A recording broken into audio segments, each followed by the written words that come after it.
नमस्कार साथियों, अम्बेडकरनामा में आपका स्वागत है। और आज हम एक खास विषय पर चर्चा करेंगे और वो है एक दिलचस्प किरदार जो कि साइमन कमीशन से लेकर और पूना पैक्ट तक जिसकी बड़ी महत्वपूर्ण भूमिका रही, एमसी राजा। आप जानते हैं कि जब भी हम साइमन कमीशन की बात करते हैं या फिर पूना पैक्ट की बात करते हैं तो इर्द गिर्द सिर्फ गांधी और अंबेडकर का चेहरा सामने आता है, लेकिन उस पूरी कड़ी में, पूरी श्रृंखला में कई कैरेक्टर थे जो अपनी अपनी भूमिका का निर्वाह कर रहे थे। उसमें से एक थे, वो डिप्रेस क्लास के सदस्य थे, मेंबर थे। वो तमिलनाडु के, मद्रास के रहने वाले थे और उनका नाम था एमसी राजा।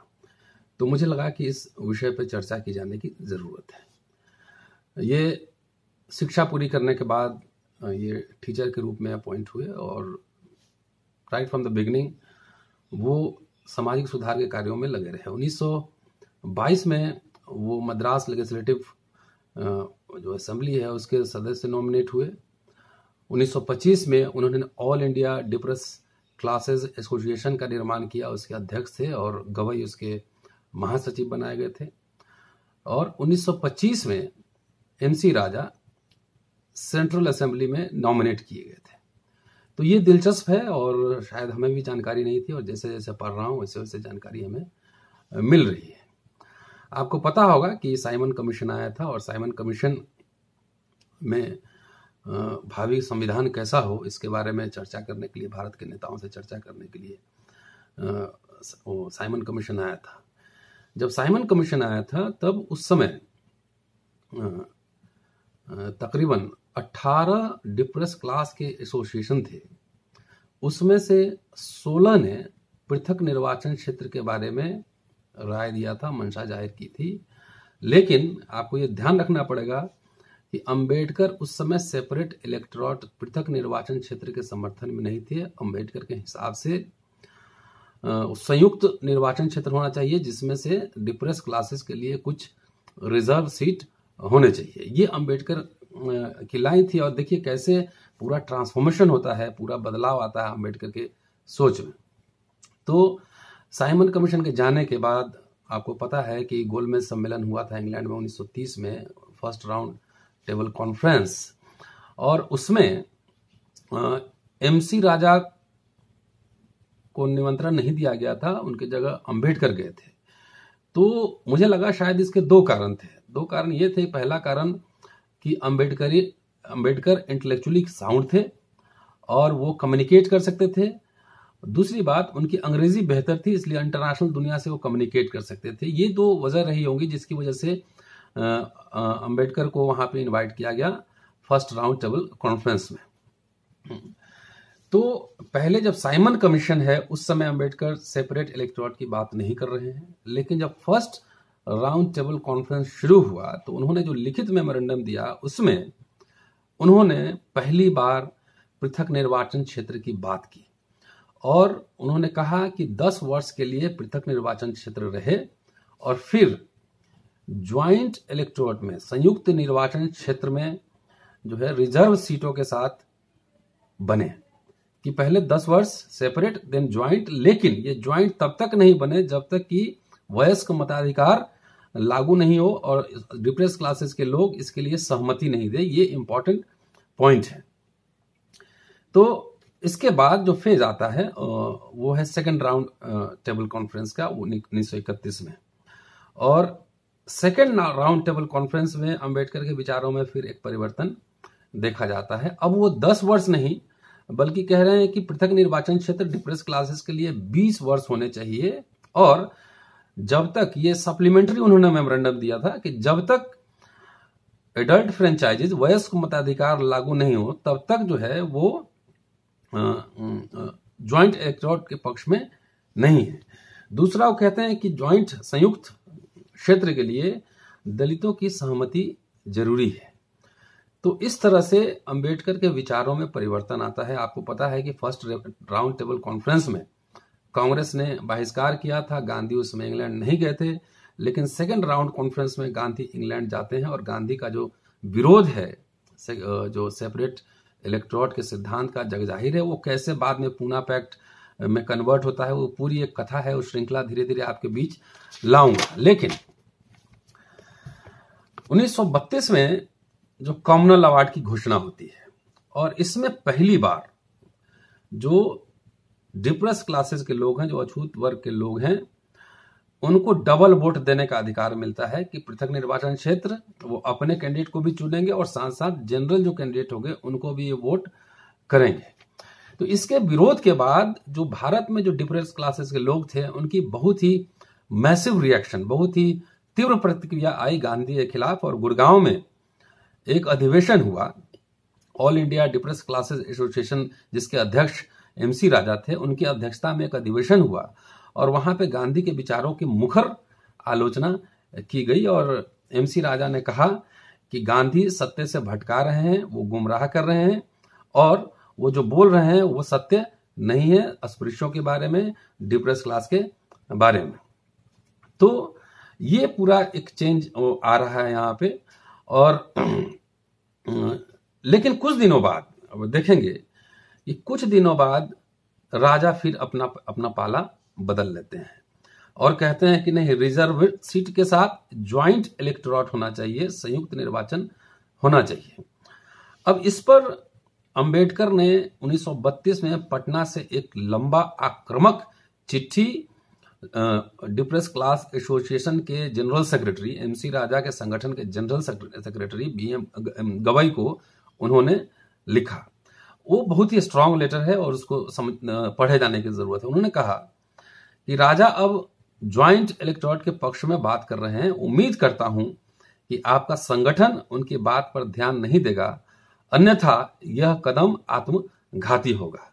यदि आपके संगठन और आपने ज्वाइंट इलेक्टोरेट का, संयुक्त निर्वाचन क्षेत्र का समर्थन किया तो हमसे सदा के लिए संबंध विच्छेद होगा, जिसको मैं जानबूझकर अवॉइड करने की कोशिश कर रहा हूं।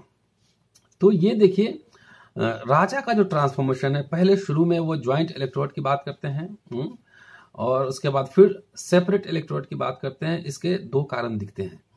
एक तो राउंड टेबल कॉन्फ्रेंस में उनको नहीं बुलाया गया था, इसलिए गुस्सा था, आक्रामक थे। दूसरी बात, गांधी अपने आप को डिप्रेस क्लासेस के सोल रिप्रेजेंटेटिव की तरह जिस तरह से पेश कर रहे थे, यह भी आक्रोश था। तो इसलिए उन्होंने फिर पृथक निर्वाचन का समर्थन किया। लेकिन फिर जब कॉमनवेल्थ अवार्ड जब हुआ, उसके बाद फिर ये अपने ओरिजिनल स्टैंड ज्वाइंट इलेक्टोरेट के पक्ष में आ जाते हैं।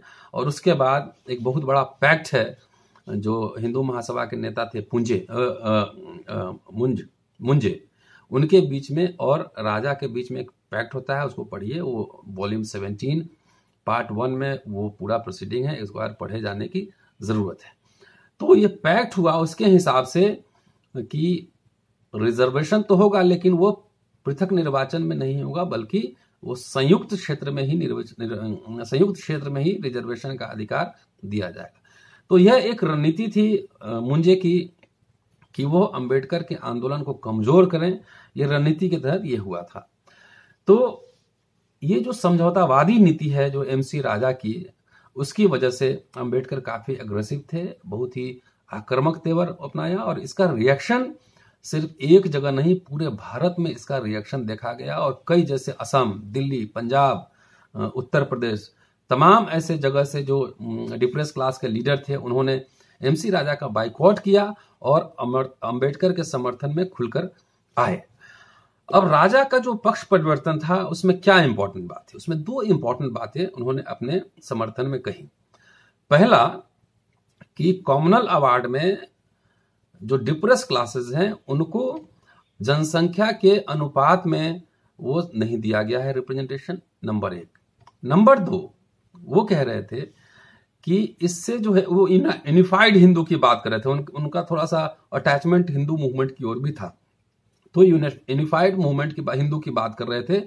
तो कह रहे थे कि सेपरेट इलेक्टोरेट, पृथक निर्वाचन होने की वजह से दलित अलग थलग पड़ जाएंगे। उन्होंने कहा स्पष्ट रूप से कि जब गांधी आमरण अनशन पे थे कॉमनवेल्थ अवार्ड के खिलाफ में, तो ये मैं पढ़ देता हूं जो MC राजा ने जो बात कही थी अंबेडकर साहब को। वो कहते हैं कि डिप्रेस क्लासेस सदा के लिए हिंदू धर्म से बाहर चला जाएगा।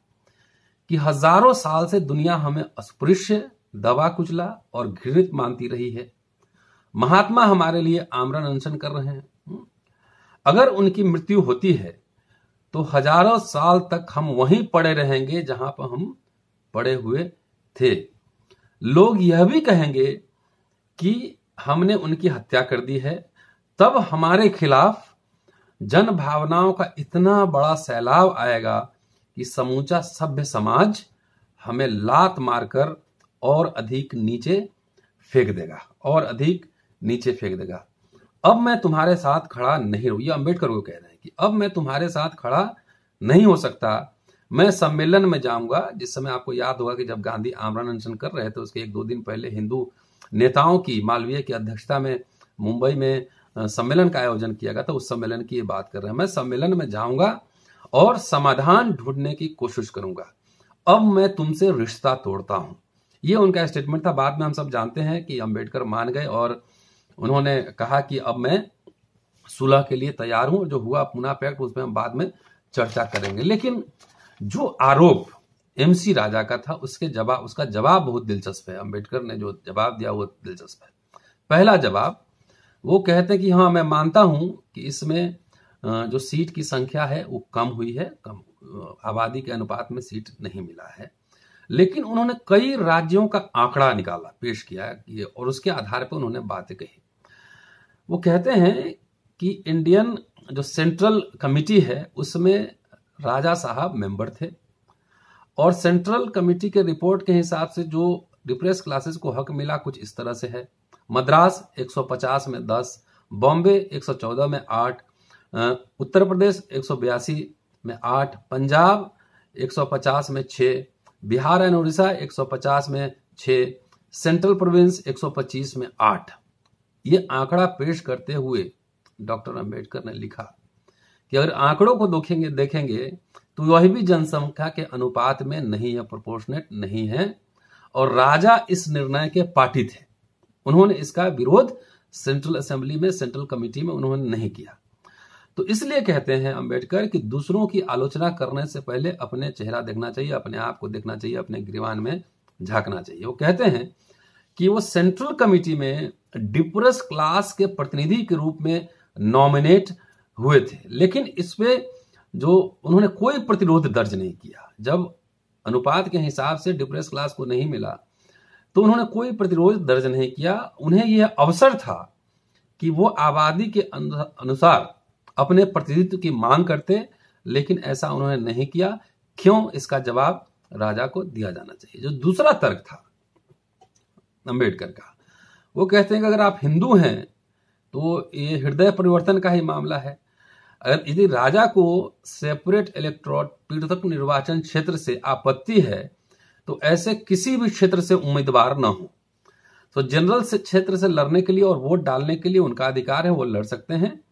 और यदि डिप्रेस क्लासेस के लोग हिंदू हैं और ऊंची जाति के लोगों का, कास्ट हिंदूज का अगर हृदय परिवर्तन हो गया है तो राजा को जनरल कॉन्स्टिट्यूएंसी से जाकर लड़ना चाहिए, क्योंकि हिंदू सब एक है, upper caste, lower caste, depress classes सब एक है। तो वहां के सवर्ण वहां हिंदू समझकर इनको जितवा देंगे, उनको जनरल सीट में जाके लड़ना चाहिए। तो ये दिलचस्प था कि अंबेडकर पूरे फोर्सफुली काउंटर कर रहे थे। इसके बाद क्या हुआ आप सब पता है और उस पर हम विस्तार से बाद में चर्चा करेंगे। गांधी का आमरण अनशन जारी रहा और ये पूरे देश में हाहाकार मचा रहा। अंत में अंबेडकर को समझौता करना पड़ा। वो पूना पैक्ट के नाम से जानते हैं। उस पर पूरे साइमन कमीशन से लेके और पूना पैक्ट तक वो सीरीज में हम वीडियो बनाएंगे और आपसे साझा करेंगे जैसे जैसे हम पढ़ेंगे। लेकिन यहाँ ये दिलचस्प देखने की बात है, अगर गवई और राजा उस समय अंबेडकर का समर्थन किए होते तो शायद 2 दशक के लिए पृथक निर्वाचन क्षेत्र मिल सकता था। लेकिन उनका जो पूरा बदलाव है, वो परिवर्तन है, उसको कैसे देखा जाए, ये चेंज ऑफ हार्ट है। गांधी की तरह गांधी हर समस्याओं को हृदय परिवर्तन का मामला मानते थे। क्या अंबेडकर से जलन, ईर्ष्या, प्रतिस्पर्धा थी, या फिर ये कोई अवसरवाहिता का सवाल है? ये सारे सवाल है जिसपे एक सेपरेट शोध की मांग करता है और डॉक्यूमेंट्स को पढ़े जाने चाहिए। इसके साथ साथ एक दिलचस्प जो और मुझे जानकारी मिली कि जो शुरू में साइमन कमीशन के सामने अंबेडकर ज्वाइंट इलेक्टोरेट संयुक्त निर्वाचन क्षेत्र की बात कर रहे हैं, साल भर के अंदर फिर सेपरेट इलेक्टोरेट पे आते हैं जहां 10 वर्ष के लिए बात करते हैं, सेकंड राउंड टेबल कॉन्फ्रेंस में वो 20 वर्ष के लिए बात करते हैं। तो ये चेंज कैसे हो रहा है, क्योंकि फर्स्ट राउंड टेबल कॉन्फ्रेंस में उन्होंने हिंदू धर्म के खिलाफ ही हमला बोला, उन्होंने विद्रोह किया एक तरीके से। तो ये चेंज कैसे हो रहा है, ये एक पृथक शोध की डिमांड करता है, शोध की मांग करता है कि इसको पढ़ा जाना चाहिए, देखा जाना चाहिए।